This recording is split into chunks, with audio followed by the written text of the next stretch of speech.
किसी रहस्य से कम नहीं थी। जांग परिवार की युवा मालकिन गंभीर बाइपोलर डिसऑर्डर और अत्यधिक ध्वनि संवेदनशीलता से पीड़ित थी। जो भी उससे मिलता, मानो घुटनों के बल चलता था।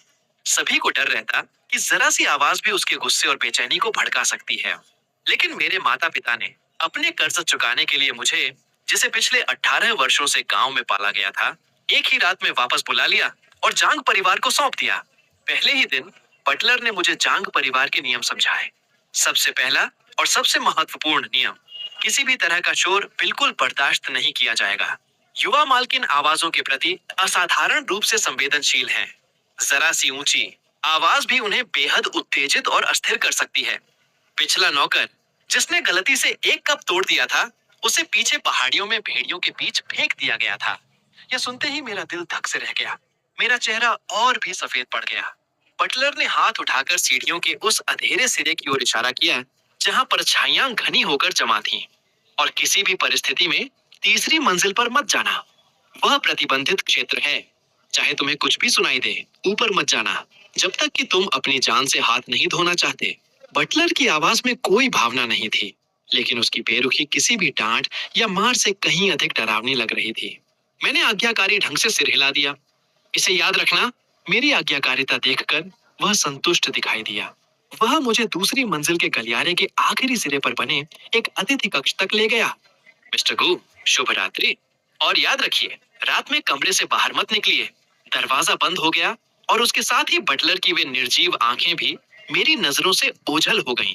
कमरा बहुत बड़ा था, लेकिन उसमें केवल एक बिस्तर और एक अलमारी थी। पूरा कमरा किसी मुर्दा घर की तरह ठंडा और सुनसान महसूस हो रहा था। मैंने मुख्य लाइट जलाने की हिम्मत नहीं की, केवल बिस्तर के पास रखे छोटे पीले लैंप को जलने दिया। मैंने गर्म पानी से स्नान भी नहीं किया। डर था कि पानी की आवाज कहीं ज्यादा तेज ना हो जाए और कोई नियम न टूट जाए। मैंने बस जल्दी जल्दी शरीर और बाल सुखाए और अपना लंबी बाहों वाला सूती पायजामा पहन लिया। ये कपड़े मैं अपने साथ लाया था।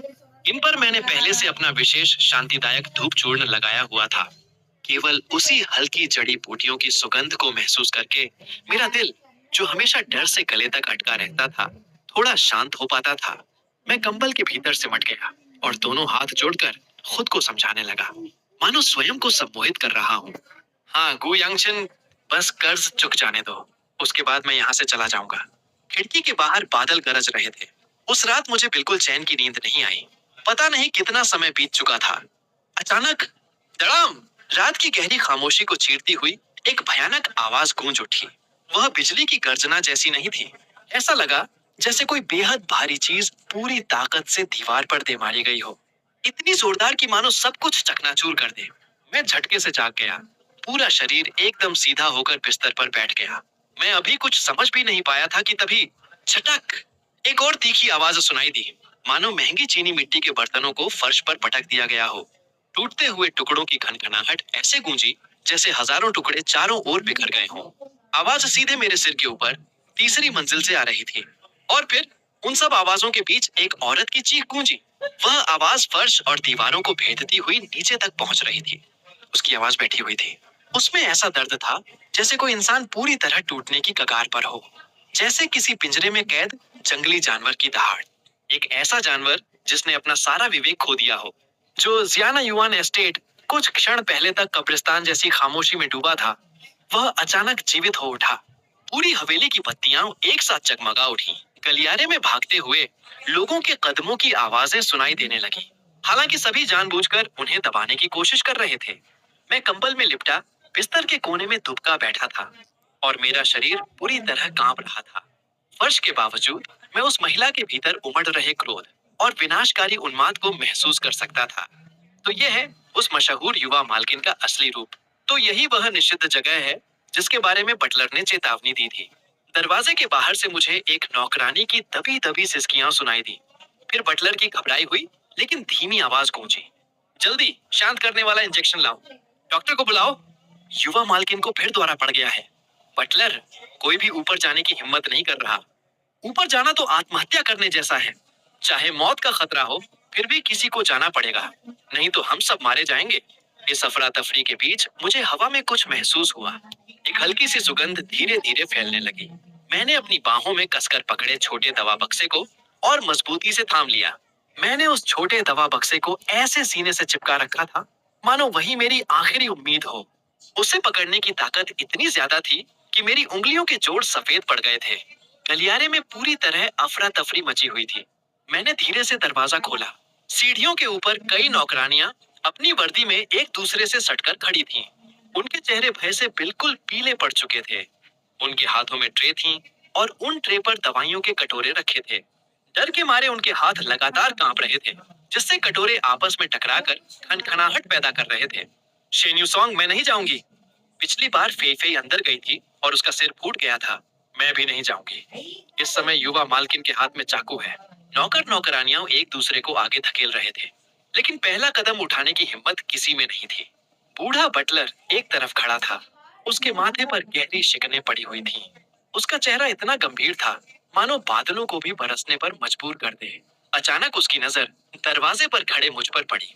मैं पहले ही घबराहट से भरा हुआ था। उसी क्षण बटलर की पहले से निर्जीव लगने वाली आंखों में एक चमक कौंधी। वह तेजी से मेरी ओर बढ़ा। उसने मुझे प्रतिक्रिया देने का मौका तक नहीं दिया। उसने एक नौकरानी के हाथ से ट्रे झटके से छीनी और सीधे मेरी बाहों में थमा दी। दवा का कटोरा अभी भी गर्म था। उसकी गर्मी से मेरी उंगलियां अनायास सिकुड़ गईं, लेकिन मैं उसे छोड़ नहीं पाया।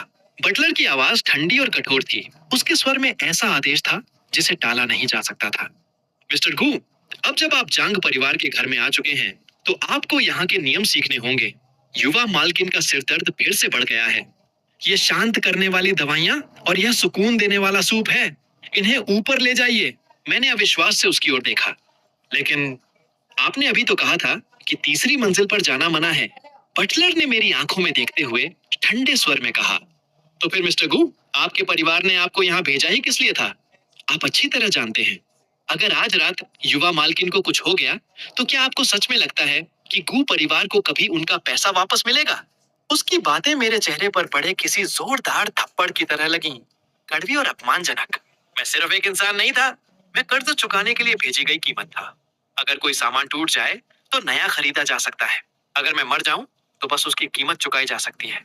लेकिन जांग वाननिंग को किसी भी तरह नुकसान नहीं पहुंचने दिया जा सकता था। मैंने अपनी बाहों में रखी दवाइयों की ओर देखा, फिर सिर उठाकर तीसरी मंजिल की उस अंधेरी सीढ़ी की ओर देखा, जो मानो किसी अथाह खाई में जाती हो। मैं समझ गया। ठीक है। मेरी आवाज कांप रही थी, लेकिन मेरे कदम फिर भी आगे बढ़ गए। तीसरी मंजिल पर कोई रोशनी नहीं थी। जैसे ही मैंने एक कदम भीतर रखा, ऐसा लगा मानो किसी दूसरी दुनिया में प्रवेश कर गया हूँ। पीछे से आती रोशनी तुरंत अंधेरे ने निगल ली। हवा में खून की भारी और मतली पैदा कर देने वाली गंध फैली हुई थी। उसके साथ एक ऐसी भयावह मौजूदगी थी जिसे शब्दों में बयान करना मुश्किल था। मानो किसी खूंखार जंगली जानवर की मांद हो। उसी समय खिड़की के बाहर आसमान में बिजली चमकी। उसकी चकाचौंध भरी सफेद रोशनी ने पल भर के लिए कमरे का एक कोना रोशन कर दिया। मैं अनायास हाँफ उठा। जो कभी आलीशान अध्ययन कक्ष रहा होगा, अब ऐसा लग रहा था जैसे किसी भयंकर तूफान ने उसे तहस नहस कर दिया हो। मिंग राजवंश का बेशकीमती नीला सफेद चीनी मिट्टी का बर्तन अब फर्श पर बिखरे टुकड़ों का ढेर बन चुका था। महंगी महोगनी की मेज उलटी पड़ी थी। दीवारों पर सजी किताबें फाड़ दी गई थीं और उनके पन्ने हर तरफ ऐसे बिखरे पड़े थे जैसे युद्ध भूमि में लाशें बिखरी हों। और वह महिला, वह कहीं दिखाई नहीं दे रही थी। मेरा दिल गले तक आ चुका था। मैं ट्रे पकड़े हुए था और जितना संभव हो सकता था पंजों के बल चलने की कोशिश कर रहा था। मैं फर्श पर बिखरे मलबे से बचते हुए आगे बढ़ा। कमरे में जो कॉफी टेबल अभी भी सही सलामत बची हुई थी, मैंने दवाइयां उसके ऊपर रखने की। लेकिन जैसे ही मैं ट्रे नीचे रखने वाला था, टिक, अंधेरे की घुटन भरी खामोशी में एक बेहद हल्की आवाज गूंज उठी। मेरा पूरा शरीर वहीं जम गया। मेरे पैर के नीचे छिपा हुआ चीनी मिट्टी का एक छोटा टुकड़ा था। मेरे जूते के दबाव से वह दो हिस्सों में टूट गया था। आवाज बहुत धीमी थी, बाहर हो रही बारिश से भी कम। लेकिन जांग वानिंग जैसी व्यक्ति के लिए, जो अत्यधिक ध्वनि संवेदनशीलता से पीड़ित थी, वह आवाज किसी कान फाड़ देने वाली बिजली की गर्जना से कम नहीं थी। अंधेरे की गहराइयों से आती सांसों की आवाज अचानक थम गई। मेरे सिर की त्वचा झंझना उठी। वह वही एहसास था जो तब होता है जब कोई सर्वोच्च शिकारी तुम्हें अपना शिकार बना चुका हो। एक पल में डर मेरे पूरे शरीर में दौड़ गया। मैं सहज प्रवृत्ति से पीछे हटने लगा। मैं भाग जाना चाहता था। उसी समय अंधेरे को चीरती हुई बर्फ जैसी ठंडी आवाज सुनाई दी। कौन है वहां? मैं अभी ठीक से देख भी नहीं पाया था कि खून की गंध से भरी एक तेज हवा मेरी ओर झपटी। मेरे हाथ की ट्रे हवा में उछल गई। दवा का कटोरा फर्श पर गिरकर चकनाचूर हो गया। मैं चीख भी नहीं पाया था कि तभी एक बर्फ जैसी ठंडी और पीली हथेली मेरे गले पर कसकर जकड़ चुकी थी। भयानक और क्रूर ताकत ने मेरे पूरे शरीर को उठाकर जोर से दीवार पर दे मारा। उसी समय बाहर फिर बिजली चमकी। उस चमक में आखिरकार मैं उस महिला को साफ देख पाया। काले रंग का पतला वस्त्र उसके नाजुक कॉलर बोन को उभार रहा था। उसका सामान्यतः शांत और गरिमामय चेहरा अब डरावनी क्रूरता से विकृत हो चुका था। उसकी लंबी फीनिक्स जैसी आंखों में कोई फोकस नहीं था। उनमें केवल खून जैसा लाल रंग चमक रहा था। वह पागलपन था। वह पागलपन जो तब जन्म लेता है जब इंसान की सारी समझ और तर्क पूरी तरह टूट जाए। इस क्षण जांग वाननिंग इंसान नहीं लग रही थी। वह किसी दानव जैसी थी। ऐसा दानव जो अभी अभी नरक की गहराइयों से निकल कर आया हो। वह मुझे ऐसे घूर रही थी जैसे मैं कोई निर्जीव वस्तु हूँ। तुम्हें अंदर आने की अनुमति किसने दी? मरना चाहते हो क्या? जैसे ही उसने जवाब मांगा, मेरे गले को जकड़े हुए उसके हाथ की पकड़ और भी कस गई। उसकी उंगलियां मेरे गले पर लगातार और कसती चली गईं। मेरा चेहरा पल भर में लाल पड़ गया। फेफड़ों में भरी हवा धीरे धीरे बाहर निकलती जा रही थी। मैं बेतहाशा उसकी कलाई हटाने की कोशिश कर रहा था, लेकिन उसकी पकड़ लोहे की जकड़न जैसी थी। वह जरा भी नहीं हिली। मौत का भय मेरे पूरे अस्तित्व पर छा गया। लेकिन उसी क्षण जीवित रहने की मेरी सहज प्रवृत्ति जाग उठी। मेरा मन चीख पड़ने को हुआ। मैं मदद के लिए पुकारना चाहता था, लेकिन जैसे ही आवाज मेरे गले से बाहर निकलने वाली थी, बूढ़े बटलर की भयावह चेतावनी बिजली की कड़कड़ाहट की तरह मेरे दिमाग में गूंज उठी। कियान मेटल के ट्रे डाउन। कोई आवाज मत करना, नहीं तो चीखने का मौका भी नहीं मिलेगा। अगर चीखे तो और जल्दी मरोगे। मैंने बड़ी मुश्किल से उस चीख को वापस निकल लिया जो मेरे गले से निकलने के लिए छटपटा रही थी। दम घुटने से मेरी चेतना धुंधली होने लगी। मेरे दाहिने हाथ में अभी भी थोड़ी हरकत बाकी थी। कांपते हुए मैंने उसे अपने पायजामे की जेब में डाला। वो मेरी आखिरी उम्मीद थी।